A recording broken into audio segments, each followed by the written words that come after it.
কিছুদিন বাংলাদেশে ঘটে গেছে এক যুগান্তকারী ছাত্র আন্দোলন, যা শুধু বাংলাদেশি গণমাধ্যম নয় বরং পুরো বিশ্ব গণমাধ্যমে উঠে এসেছে। হ্যাঁ, বলছি নিরাপদ সড়ক চাই আন্দোলনের কথা। এই আন্দোলনের কিছুদিনের মধ্যেই সামাজিক যোগাযোগ মাধ্যমগুলোতে উঠে আসে এমন কিছু ভিডিও যা দেখে থমকে যাচ্ছে সবাই। এবারে আলোচিত ঘটনাটি ঘটেছে বরিশাল মেট্রোপলিটন এলাকায়। চলুন দেখে আসা যাক মানুষরূপী জানোয়ারের সেই ভিডিওটি। একটা ভালো মানুষ এসে তোমার সামনে পড়ে যাবে কেন? তাহলে এই রাস্তা কি এরকম আঁকা বাঁকা চালানোর জন্য? আমাদের বাংলাদেশে ভাই গাড়িটা অফ করে দেন তো, একটু চাবিটা অফ করে দেন। কি করো তুমি? হ্যাঁ, কোথায়? অমৃতলালে। তো এভাবে কি চালানোর নিয়ম আছে নাকি? বাসা কোথায়? হ্যাঁ,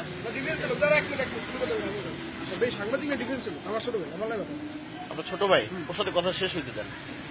গাড়িতে আমার গাড়ি টান দাও, টান দাও, টান দাও। আমি এমপি কো মন্ত্রীর লোক হইছে, তাহলে আমার জানাই। টান দাও, টান দাও। ভাই ভাই কথা শুনেন আগে। আমি পরিচয় দিব না।